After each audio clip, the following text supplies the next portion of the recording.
I'm Lucy. And I'm Jennifer. You're listening to Everything I Know About. Each week, we share everything we know about a new topic, equipped with some internet research and a little too much exposure to pop culture. Hi, everyone. Hi, everybody. So lately, I've seen so many people talking about putting protein powder in their coffee. What? I didn't know that. It's called Proffee.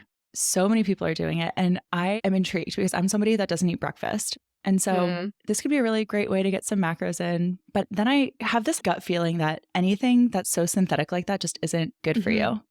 And I keep seeing all of these hair growth supplements and like all these pills always marketed by somebody like an influencer or somebody really fit or hot telling me this will solve your problems. Buy this bloating gummy. You'll be really hot in Mexico. Get my marshmallow protein powder. It'll be great in your coffee. And I'm like, there's no way that that's good for you. But all of these hot, fit people are doing it. And so I've been really thinking a lot about how bad or good are these supplements for you? Are they health neutral? Are they actually good? Or is this something that we should be avoiding? Yeah, it sounds like you accidentally probably watched one of those ads too long and now you're in the cycle when that's all you're getting served. I'm getting served so much. I caved. I bought a supplement. Oh, so it worked. It did work. Also, the supplement worked. Oh, wait, what did you buy? I bought Wellbell. I haven't heard of that. What is it? It's a hair growth supplement. So I noticed when I was 27, my hair started falling out a little bit. Like it was just coming out in the shower when I was washing my hair, and I got freaked out and served Wellbell ad. And so I bought these pills. They were $180 for a 3-month supply. So they were expensive. Yeah, but they did work. So. But how do you know they worked? My hair stopped falling out in the shower as much. And I was getting like little baby hairs popping out. Okay. Interesting. And you still take it or no? No, it was just too expensive. And honestly, I was like forgetting to do it every day. But I have a friend who took them as well. And she experienced the same thing. Like it worked for her. Very interesting. Okay. Lucy has a skeptical look on her face. Yeah, I'm obviously so skeptical. I mean, the placebo effect is a thing. But yeah, okay. All right. Well, fuck it. You're going to be one of those testimonials on your website now. If I can placebo some hair sprouting out of my head, so fucking be it. That's fine. Love it. I'm into it. So this week, we've done a bunch of research, tried to figure out the efficacy of supplements.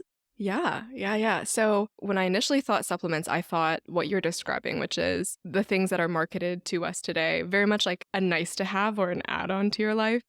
But as I was doing research, I was reminded of, this originally started with like multivitamins. And I remember taking Flintstones kids multivitamins growing up. My parents are really big into vitamins. Like my mom, as she's aged, I've seen her like primary care provider ask her to take iron pills, ask her to take calcium pills. When we would go to China, we would bring suitcases full of fish oil that we bought from Costco because it was harder to get in China. And so we'd bring that with us on our vacation, basically like in our checked luggage. Oh my gosh. For our grandparents, yeah.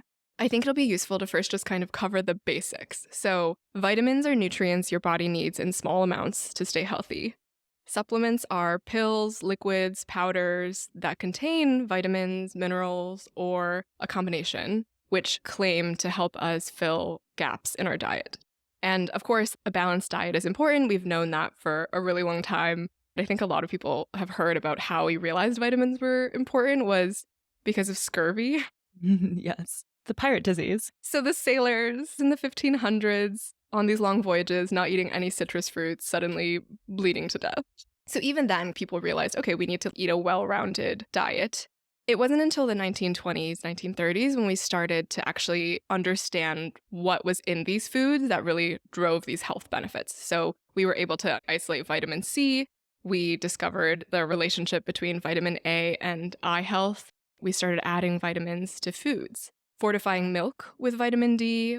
That led to almost a complete eradication of rickets in the United States. Oh, so it does work. Yeah. So these are like vitamins that are normally hard for us to get in the quantities we need just to stay healthy in our daily diet. And so we infuse it into other foods. Yeah, it's always like iron enriched cereals even. Yeah. Right. Or even like salt being enriched with iodine. And so at this point, most people are able to get their required nutrients through their diet.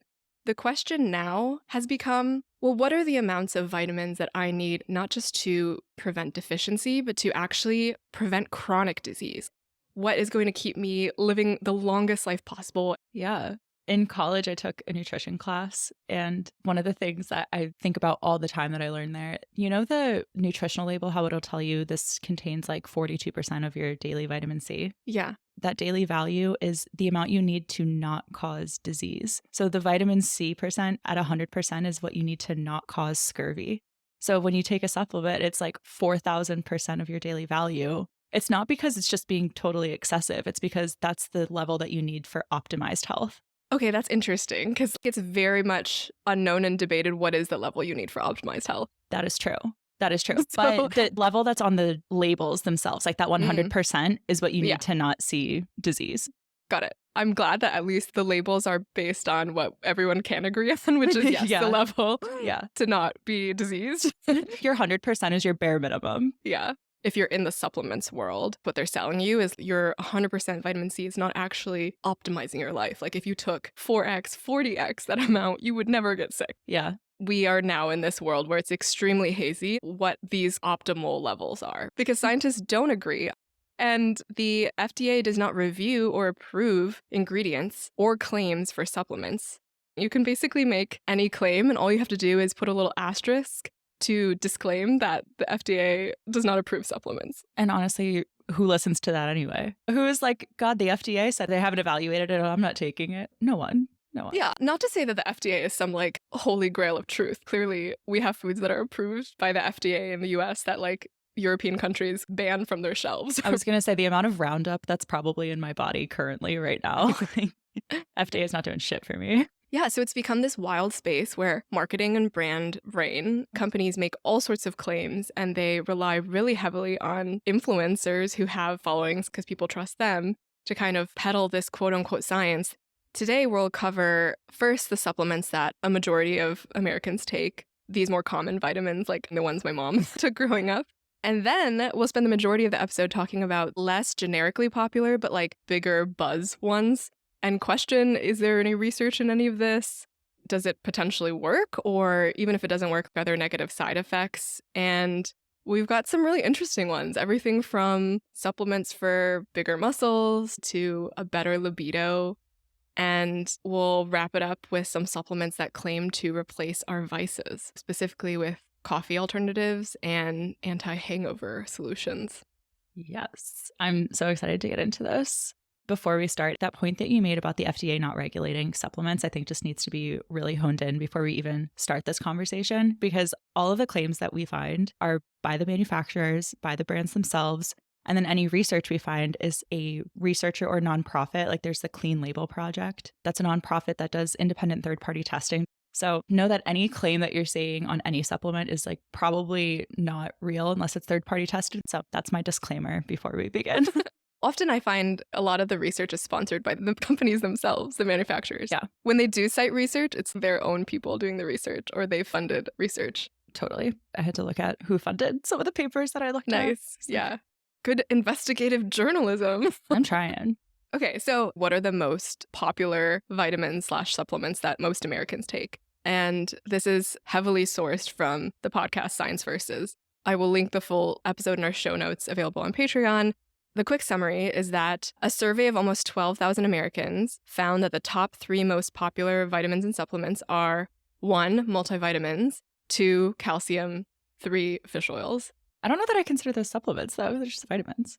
But they're vitamins above your required amount. Because, like, at this point, we get vitamins from our food, just like normal life. And, like, everything I've heard in the past is the skeptical take is, okay, if you're taking multivitamins, they don't do anything because it's above the 100% that you need. And so you're just peeing it out. Yeah, whenever I take biotin, it's like toxic waste looking pee after every time. Gosh. It is. It turns like neon green. It's ridiculous. That's scary. You just pee it all out. Right. The quick conclusion on multivitamins is they don't hurt you, but they don't help you.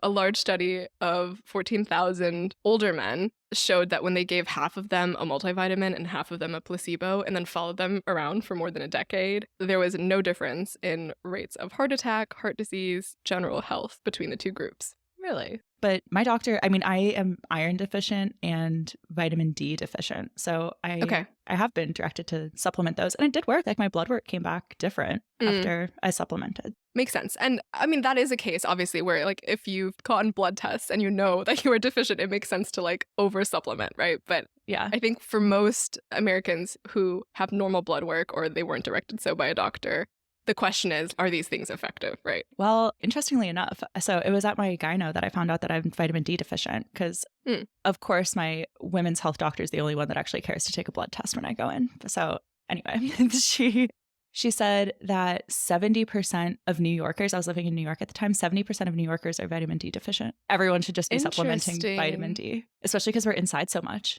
Yeah, and I think as adults also, vitamin D is in milk. A lot of adults do not drink that much milk. I was going to say, we're in our soy boy era, so I know. no one's either. And there's no sun, so it's so cloudy here today even.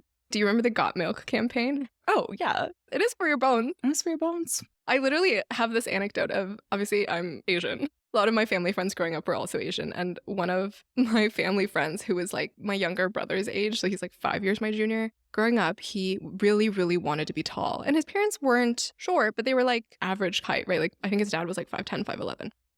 He chugged milk. He drank like 3 glasses of milk a day as he was going through puberty, and he is 6'3".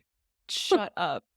So I don't know if that is the milk or what, or he willed himself through the placebo effect to grow, but that is not where I thought this was going. I was like expecting some like projectile vomit. I thought there was going to be some gastrointestinal problems. No. I was not expecting that to end with he's 6'3" now. Oh yeah, because you thought Asians and lactose intolerance, which is a thing. It is AAPI month. I am not going to be stereotypical this month of all months, Lucy. Oh my gosh. No, I mean, that's a real thing.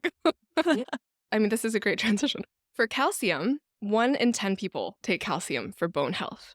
My mom takes it, and she takes it because calcium deficiency affects women in particular, because once you're going through menopause, you're more at risk for osteoporosis because it affects your bone density. So as far as we can tell, calcium supplements with vitamin D or not probably aren't that helpful for keeping your bones strong or preventing them from breaking. And they might even increase your risk of getting a heart attack, just by a little bit, but still. Wow. So it's pretty surprising that like there's no actual scientific proof that definitively supports that taking calcium will prevent bone breakage. It is interesting that even what we accept as best practice medicine, there's been very little scientific consensus from a research perspective when you're doing a double-blind, placebo-controlled study, right? Yeah. And then last, fish oils. Okay, I was really praying that this would help because, we've been spending a lot of our money buying a lot of that fish oil, carting it to China for a long time. And people take this for brain health. There are claims that it even can prevent dementia or cure dementia. Large review papers have found it definitely does not cure Alzheimer's or dementia. Can it prevent it? Maybe. Long-term studies with human trials are really hard to run on this topic, but there have been promising rat studies that show that it actually can repair nerve damage. And so the conclusion on fish oil is there's very few side effects. And so if you've got the money and it makes you feel better, like you might as well, like why not? Because it could help and it doesn't hurt. Yeah, that one's interesting. I think where I get kind of annoyed with doing this kind of research is that it almost always comes out with the same answer, which is it's probably not doing anything. And I feel like it's just so hard to isolate the mechanism and like get really definitive proof in like the scientific method way that you would need to have a peer-reviewed research paper that has statistically significant evidence. But then I do think that intuitively it makes sense that if you are taking like a really, really high quality fish oil, like maybe not like jumbo pack Costco fish oil, but like there's ones that you can get. I trust Costco. They have good quality. I love Costco. This is not a knock against Costco. But there's like fish oil supplements that are like $80 for a month's supply. And it's like really, really high quality salmon, wild caught salmon, fish oil, like all of this stuff. I think it makes intuitive sense that that would help your health because think about the blue zone Mediterranean diets, like high omega-3s, omega-6, like all of this stuff we know definitively to be true that does help your health. So I'm always skeptical of these studies that are like, well, we couldn't really find anything that says this is true. I'm like, well, of course you couldn't because the standard is so strict for a scientific paper. Well, I don't agree with if it's more expensive, it's definitely better quality. I think that's the common psychological assumption, which is why companies do that in the first place. If they want to give the appearance of quality, even if it's literally the same, right? Like they have done tests on this where you repackage wine, for example, and like tell somebody this bottle is $50 and it's the same stuff and it's $2. People are like, wow, the $50 one is so much better. Like grapes yeah, are of course. higher quality, all that stuff. But also, I hear you though. My reaction when I was doing this research was when you look at like ancient Chinese medicine, there's also very little science behind any of that. And when I say science, I mean like peer-reviewed papers validating that it actually makes a difference. And yet, obviously, for hundreds of thousands of years, people have been practicing traditional Chinese medicine, prescribing herbs, acupuncture, and like a ton of people have had great results. So I agree that it's not to say, okay, the scientific evidence has to be there for it to definitively work or not. Yeah, totally. We're definitely going to talk about that towards the end of the episode where we get into the research on coffee alternatives, because that has a lot to do with adaptogens, and that gets really into the more traditional medicines and herbs. So exciting. Okay. All right. That was kind of it for my little general vitamins section. But if you want more information, you should check out the Science Versus episode called Vitamins and Supplements. But now to get into the meat of our episode, what we spent our time researching. Okay. So for the topic that I was very excited to research, protein powder. Do you take protein powder? I do not. We have lots of it in our house, but it is the Costco kind that you buy. So maybe you're going to listen to your disgusting. My husband takes it like every day. I feel like most men do. Yeah. I do not, but very much protein powder curious. So turns out over 50% of the US population and more than 40% of athletes use protein powder, which was shocking to me. Are all of them men? Is that the 50%? Honestly, probably. I wonder if this encapsulates people who take protein bars, because I think technically that's a form of protein powder. Oh, interesting. I just think of that as like a snack. That too. So the most common form of protein powder is whey protein powder, and most of the research done is on whey protein. So everything that you hear me talk about, unless I specify that it's pea protein, because that's the only other one, the vegan protein alternative that is used in studies, any other form like soy isn't really mentioned in these studies.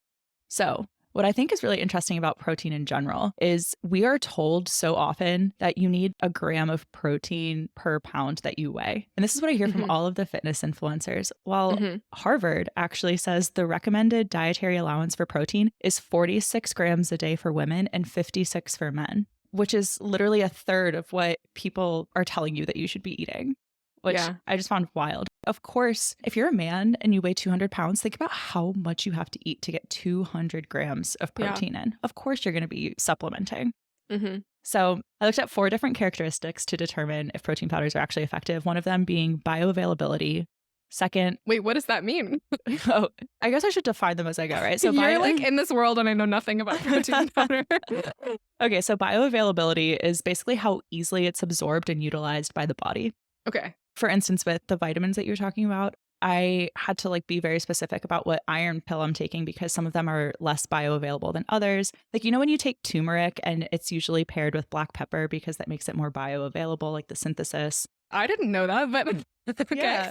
Yeah, the pairings, it makes a big difference. So that's one criteria. The second is the amino acid profile. So protein is made up of 9 essential amino acids, and a complete protein has all 9.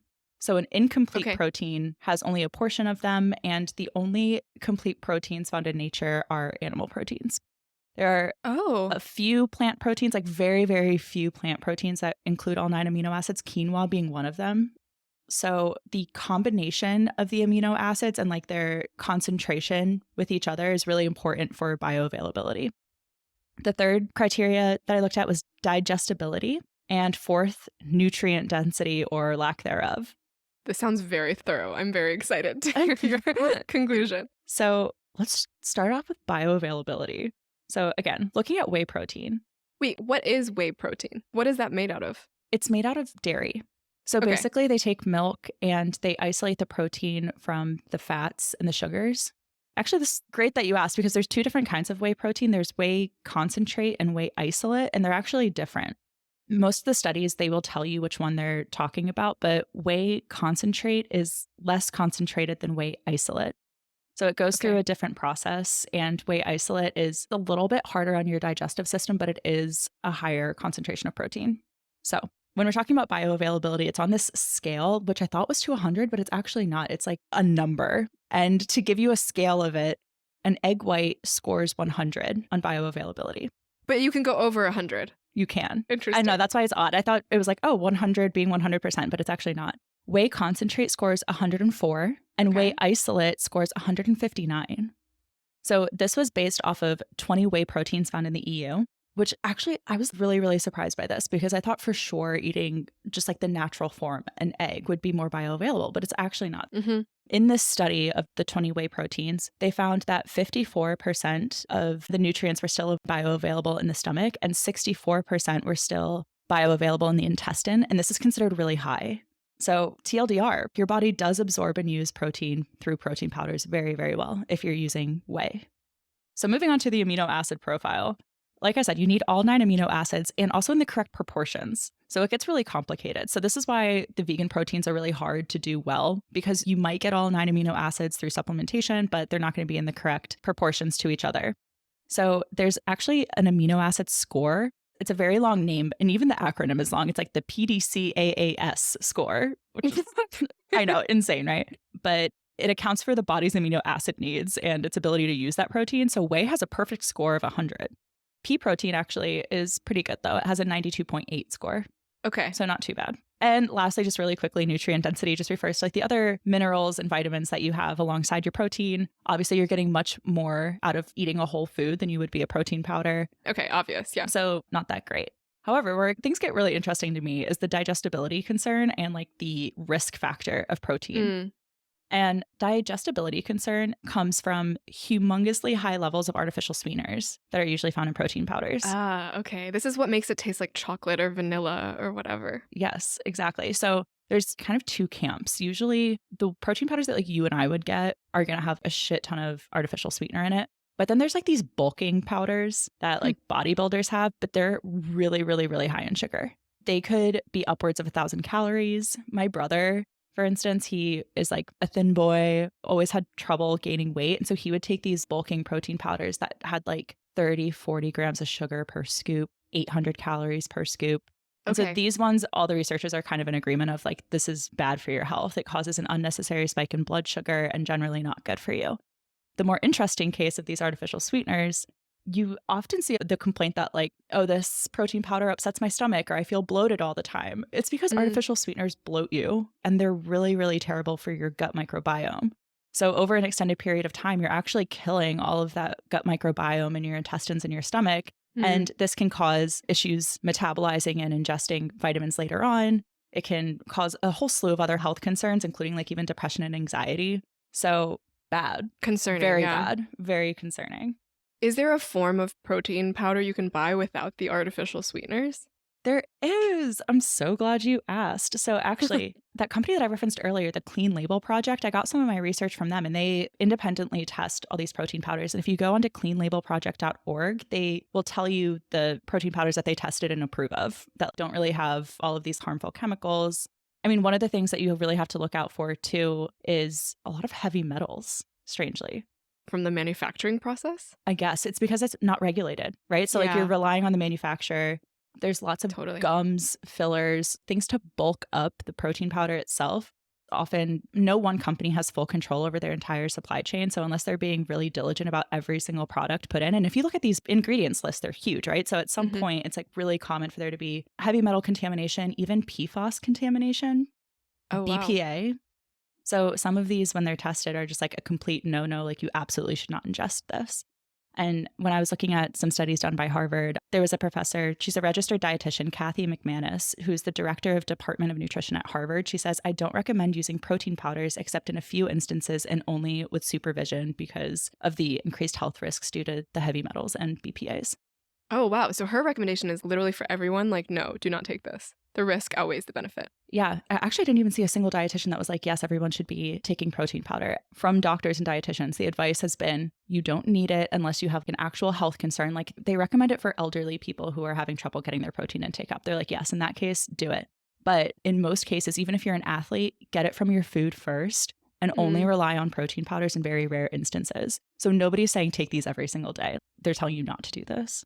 That's fascinating. That's wild because 50% of the population is taking it, if not every day, very often. Yeah, especially when you combine it with, like I said, the bars. So yeah, how many people take a bar and a shake every single day? Like that's pretty common.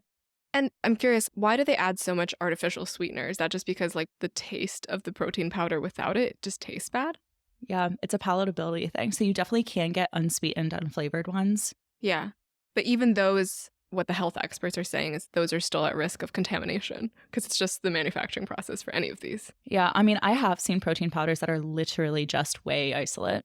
And Okay. I haven't looked on the cleanlabelproject.org, but if there were a protein powder that was like just the isolate, no flavorings, no sweeteners, and they said it was fine, I would trust that over anything. But even then, one of the things that they warned against is if you're taking in too much protein, it's really hard on your liver and kidneys. And so, I mean, I don't know. If they're saying the recommended dose is like 50 grams of protein and you're consuming like 200, I can see that being really hard on your body over an extended period of time. Mm-hmm. Yeah, makes sense. It sounds like you're definitely not going to start taking this then.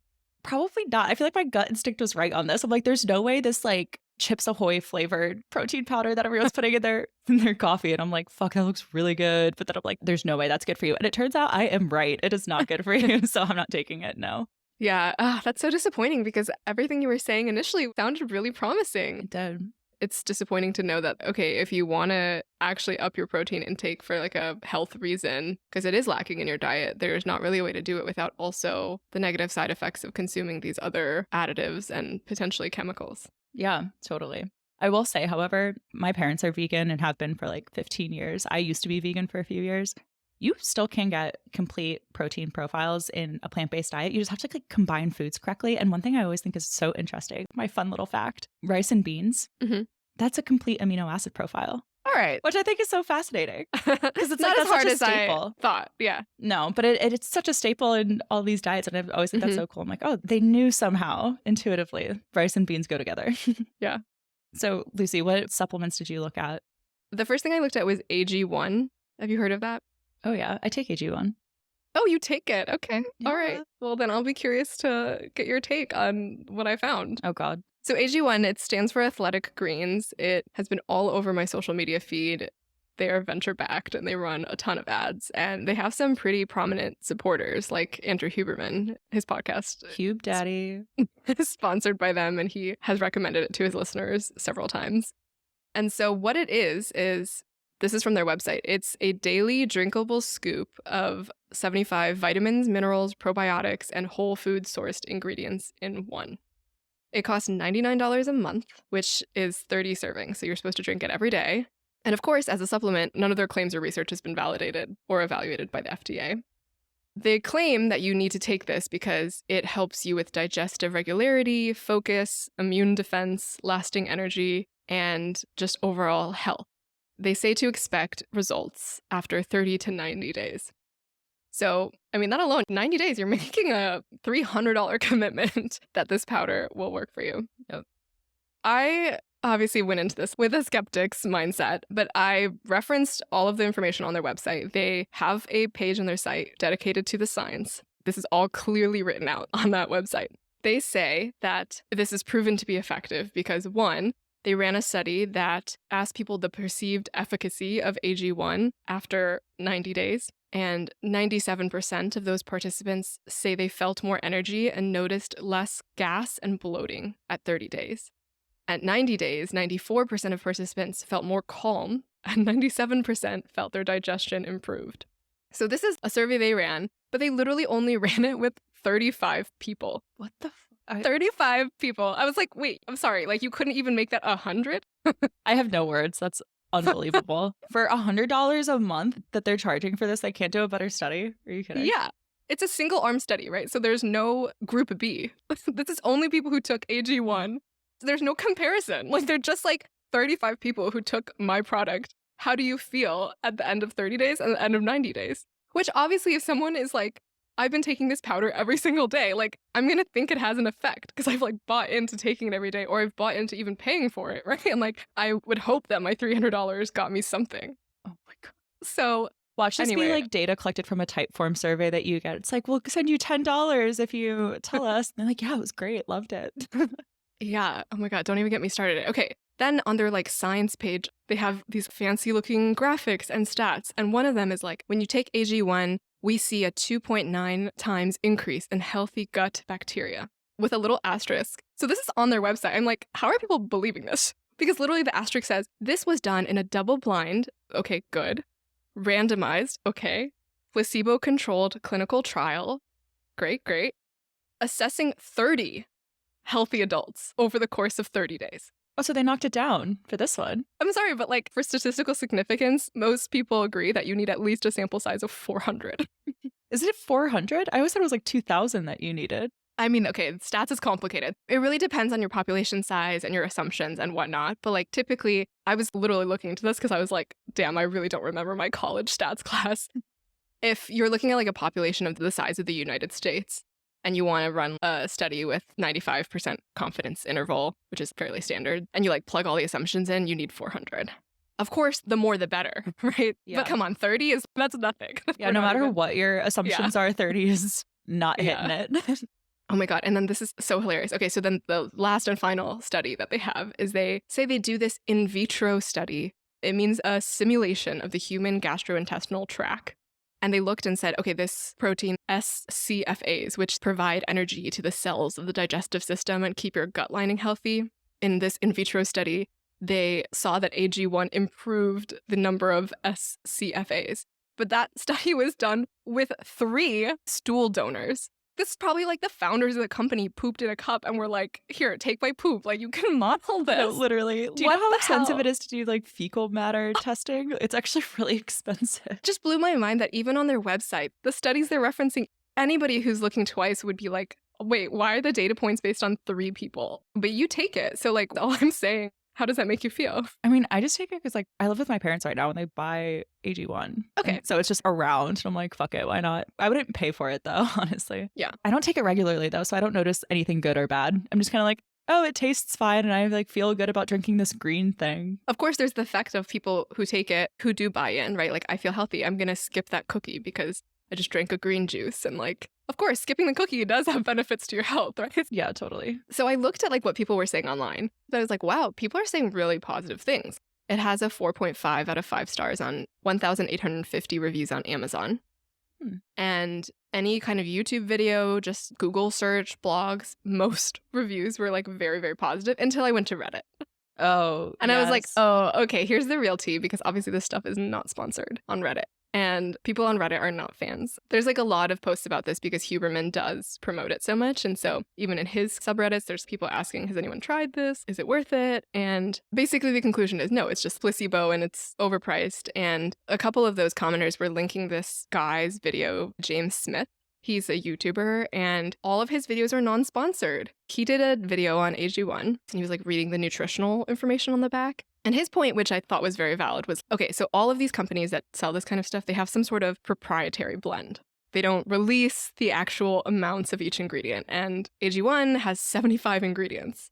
So like you're talking about a very small volume of powder, your daily dose. How are you fitting enough of each ingredient for it to actually have an effect within this small volume? And although they don't release exactly what makes up their powder, he's saying that like spirulina is listed as the first ingredient and typically the first ingredient. Yeah, the first ingredient is what it's mostly made out of. And the approved dose of spirulina to like actually have an effect, if AG1 is using that, then that would be literally 2/3 of the serving of AG1. So then you only have 1/3 for the rest of these 74 ingredients. Oh my God. Which makes it very unlikely that any single one of them can reach the dosage required to be effective. Well, do you know what's funny about this? Whenever Huberman or Joe Rogan talks about taking AG1, they take it 3 times a day.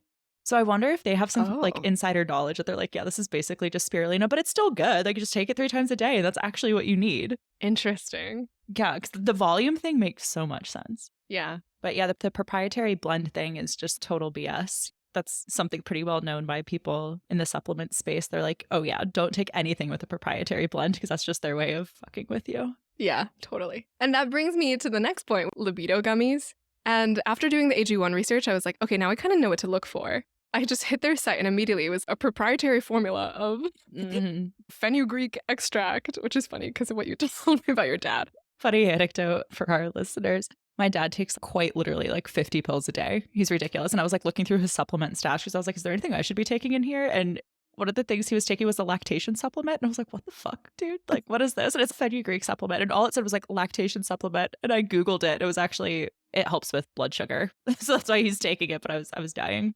I was like, who are you milking right now, Dad? Like, what's going on? Oh God, what a question to ask your dad.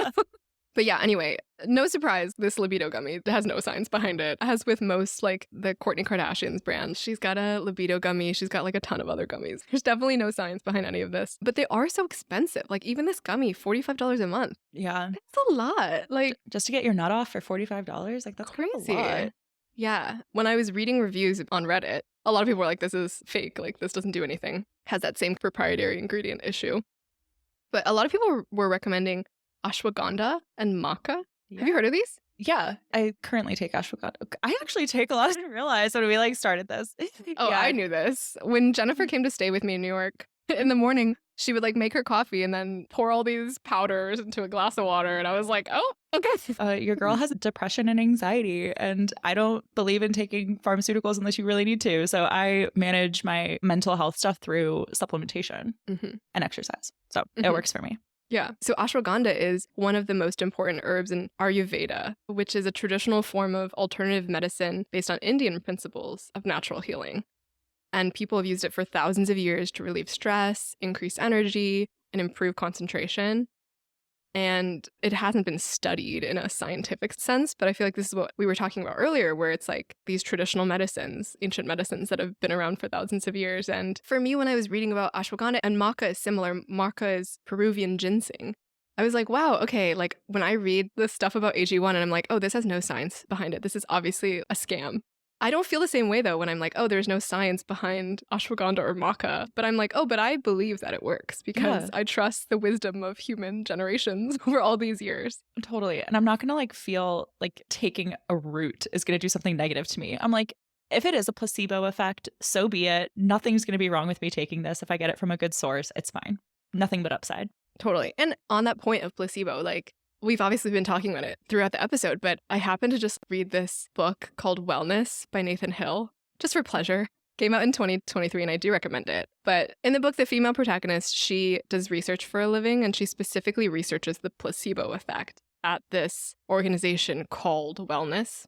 And there was this quote from the book that I wrote down because I just thought it was so perfect, and it is great for this episode. The quote is, "All I understand for sure is that people have a very strong need to explain the world in ways that make them feel better, or more powerful, or more well-liked, or more in control, but not necessarily in ways that are true.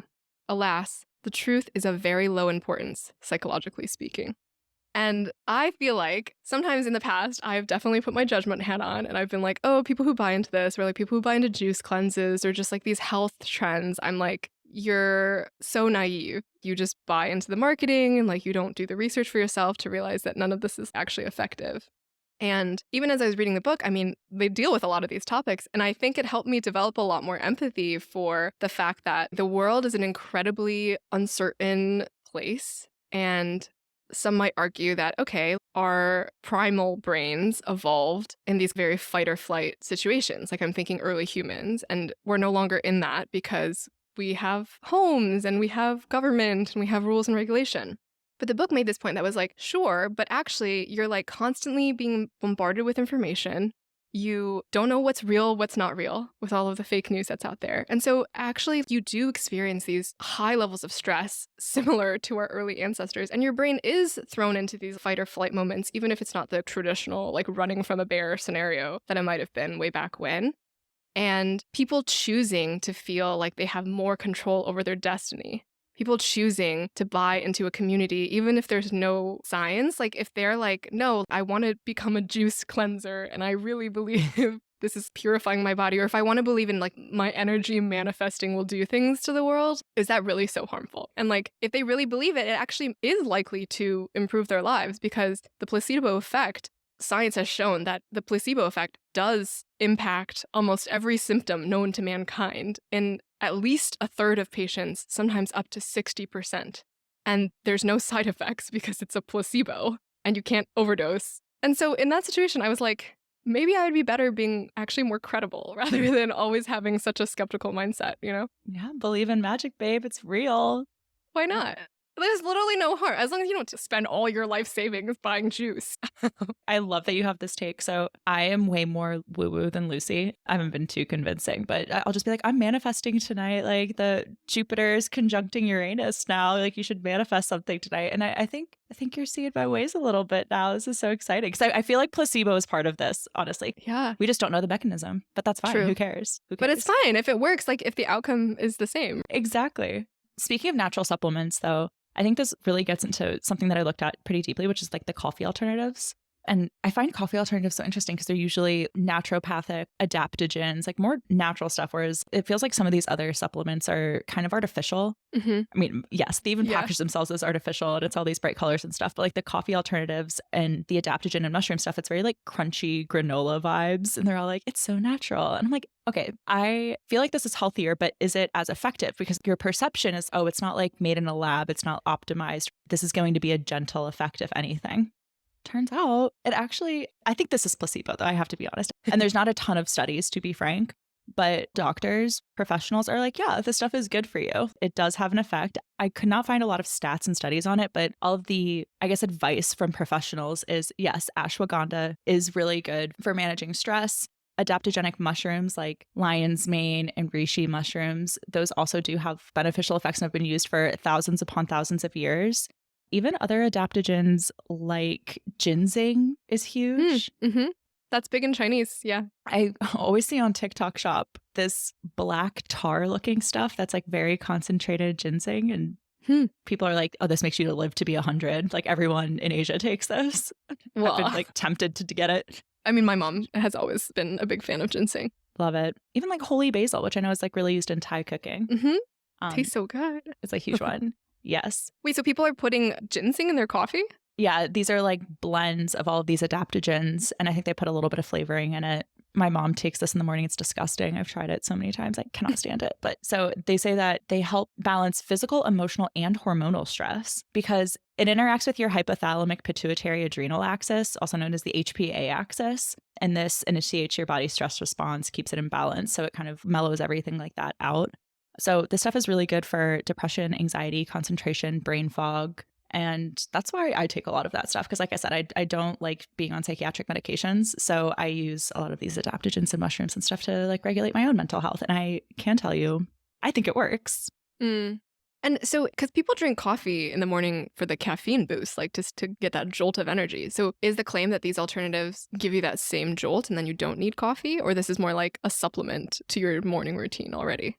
So there's both. There's ones that do claim to be more of an energetic blend, but they're caffeine free. So they're like, this is sustained energy where like coffee will give you the burst and the crash. This is more usable energy. I don't know if I buy all that, but yeah, I actually don't take one of these blends. There's a company called Anima Mundi. They're small, independently owned, and they like grow everything in their garden somewhere in the US actually, and then just like grind everything up and send it to you. But they have all of these different powders and stuff. And I take something called like a muka bean, which is called the dopamine bean. And it's a precursor to dopamine. And like all of this stuff is you can find scientific papers and evidence that like this stuff is actually true, that it is a precursor, but they don't taste like anything. They're not flavored. And I just like put it in a little cup with some water and knock it down. Cool. Also in this world of, I guess, like alternative to the vices we all have is these drinks that claim that they'll help you have less of a hangover, have no hangover if you drink it ahead of or while you're drinking the night before. So there's a lot of research being done on how we can still drink but avoid the negative effects of alcohol. Have you heard of morning recovery, for example? I think so, yeah. Morning Recovery, the founder is actually a friend of a friend. And he like started his company when I was living in San Francisco. And I remember in our house, we just had all of these free samples of Morning Recovery because he was just getting started. And I had tried it and like didn't really feel like it had much of an effect personally. But I looked into his website and actually like he did have a double-blind randomized placebo-controlled clinical study done for his product where half the people got lemonade and half the people got Morning Recovery. Then like surveyed about their hangover responses, and the differences were significant, although it was only with a sample of 60. But actually what I wanted to spend most of the time on is this new company called ZBiotics, which is so fascinating. So this is totally different than a supplement because actually they are genetically modifying bacteria, and it actually falls under a food. So the FDA does regulate it. Okay. So this company I heard of it because actually it came out of a research lab at the University of Michigan, which is where I went to school. ZBiotics produces this little bottle about the size of like a 24-hour energy, very similar to Morning Recovery or other anti-hangover drinks. The bottle costs between $9 to $12, depending on if you're buying in bulk. It's a pre-alcohol probiotic drink that breaks down the byproduct of alcohol responsible for your hangover. So alcohol produces acetaldehyde, which we've talked about in our drinking episode, and that is the chemical that hurts your body and causes cancer and a whole bunch of other issues. So typically when you drink alcohol, your liver will break down the acetaldehyde into harmless acetate. But the alcohol you drink, not all of it goes to your liver. Some of it is absorbed into your bloodstream and is metabolized in your gut. Normal gut microbes are not good at doing what your liver does. So actually the major source of acetaldehyde buildup in your body is from the alcohol that ends up in your gut and never makes it to your liver. ZBiotics actually transferred a trait from the liver that breaks down acetaldehyde to a probiotic bacteria so that it produces this enzyme that breaks down acetaldehyde. And so the probiotic bacteria that they developed, when you drink it, it stays in your gut and it will do basically what your liver does, but also in your gut so that your body can process and break down more of this bad byproduct, acetaldehyde, into something harmless. That's crazy. It's literally insane. And I was reading the science and like all of it checks out. I'm sure there's no side effects of that. Like, come on. Okay, so because it is FDA regulated, because it is a food product, they have passed FDA requirements for new food ingredient safety. They have passed FDA requirements for food-grade GMPs, like the stuff that regulates GMOs. So they've like gone through all the research, all of the testing, all the stuff that would make any new food product be able to be sold in the US. So yeah, I'm definitely gonna buy this and try it. Are you? 100%. I feel like there's like real science here. You gotta update us and let us know if it actually works. It's like a total breakthrough because I think a lot of the reason people don't drink is because of the negative effects. So you can like have fun the night of and then remove some of the poison that basically so you still is a get side the buzz, product. though? Yeah, you get drunk. Okay, that's pretty crazy. That would be really, really cool if it did work. It just kind of scares me like, oh, we're just going to like genetically modify some stuff and like inject it in you. And like, it's fine. It'll just go away after 24 hours. They've genetically sequenced the whole bacteria to like make sure that this is the only thing that changed from a gene perspective. And it's been in testing for over 2 years and they've given away thousands of free samples with no negative side effects. So crazy. Yeah. That's wild. Well, at least we found one supplement that you're willing to take. I know. Well, I will do this, which is like totally very, very genetically engineered. And then I think the other thing I'm down to try is more of the natural, like herbs, roots that have a history in ancient medicines. Yeah. What about you? Did it change anything for you, the research? I mean, I'm kind of sad that I can't do my protein coffee. I was really looking forward to getting my cookie dough flavored protein. I thought it would be so fun. Maybe I won't drink the AG1 anymore. Well, hopefully this was interesting for our listeners. If anyone was thinking about buying one of these, maybe we just saved you $50. Maybe one of these supplement companies can reach out to us and sponsor us. And then we'll tell you if it works, if the placebo effect is real. Thanks, guys. Bye. Bye.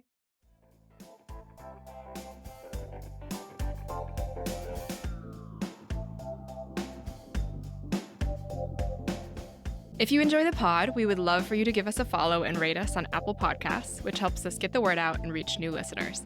Full transcripts and show notes are available on Patreon, where if you choose to become a patron, you'll also get access to bonus content, our monthly book club, and our eternal gratitude. If you'd like to get in touch or suggest a topic for a future episode, email us at everythingiknowaboutpod@gmail.com or DM us across all socials at EikaPod, that's EIKA pod. Thanks for listening and see you next week.